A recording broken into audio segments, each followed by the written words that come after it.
juga. Mau tanya, kayaknya udah sering lewat di FYP gitu ya terkait ini. Ya, silakan cantik.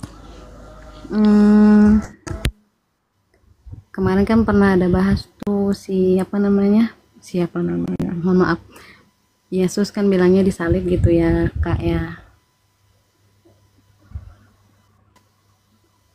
Terus? Terus? Itu kenapa ya kak?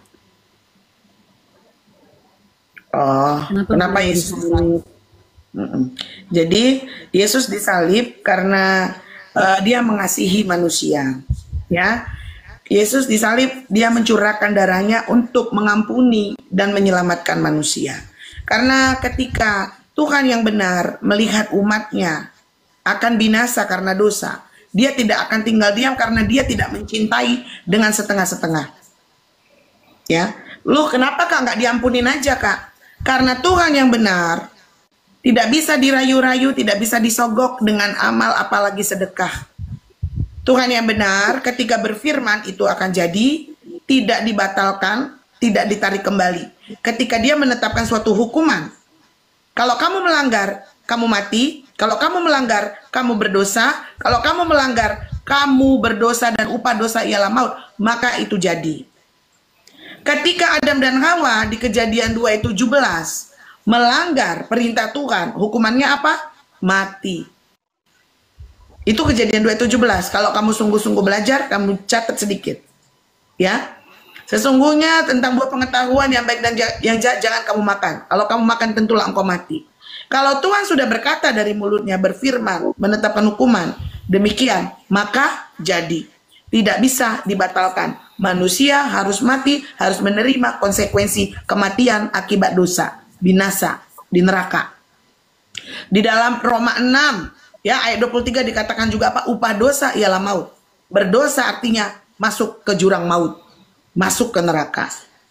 Bisa dibatalkan kak? Tidak. Karena Tuhan yang kami sembah, Tuhan yang tidak menarik perkataannya, tidak membatalkan perkataannya. Karena Tuhan kami, Tuhan yang benar. Jadi ada harapan untuk manusia? Nggak ada. Manusia hanya punya harapan jika dia mau menggantikan kutuk kematian itu, hukuman-hukuman akibat dosa itu. Maka kami punya harapan. Kami diselamatkan. Ya, kenapa nggak mesti tercurah darahnya? Karena di dalam Ibrani 9 ayat 22 dikatakan bahwa tidak ada pengampunan dosa tanpa penumpahan darah.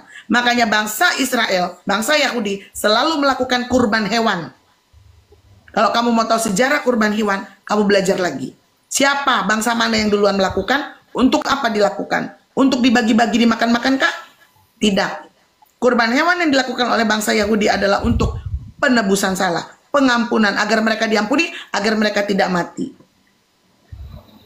Jadi itu terus menerus dilakukan sampai Yesus berjanji di Kejadian 3 ayat 15 bahwa dia akan datang mengalahkan maut.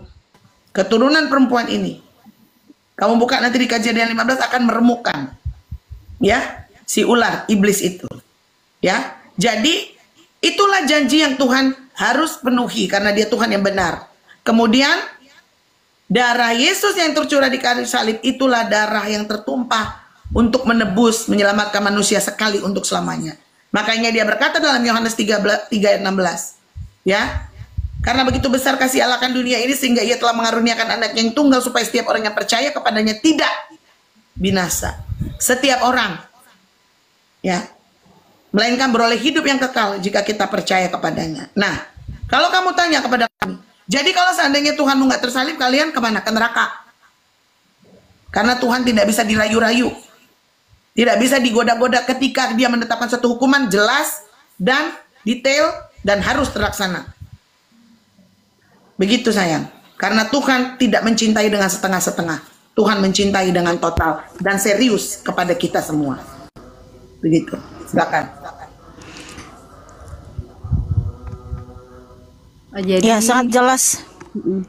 Jadi artinya Tuhan Yesus itu terbukti Maha Pengampun, Maha Pengasih, Maha Penyayang melalui karyanya di atas kayu salib.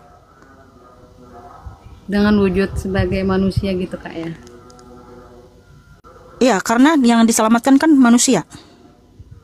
Jadi berwujudlah sebagai manusia yang disalib untuk menebus semua dosa-dosa manusia gitu ya. Mau dia mau wujud apapun, yang penting dia terbukti Maha Pengampun, Kakak. Maha Pengampun, Maha Pengasih, Maha Penyayang. Melalui darahnya yang tercurah di atas kayu salib. Itulah kenapa saya sangat yakin bahwa Tuhan Yesus itulah Sang Pencipta, Tuhan yang sejati. Karena pengampunannya itu terbukti, realita, bukan halusinasi ataupun nanti-nanti. Ya, oke, seperti itu ya Kakak cantik. Terima kasih. God bless you. Iya, ataupun mudah-mudahan. Nggak ada ya, mudah-mudahan. Ya,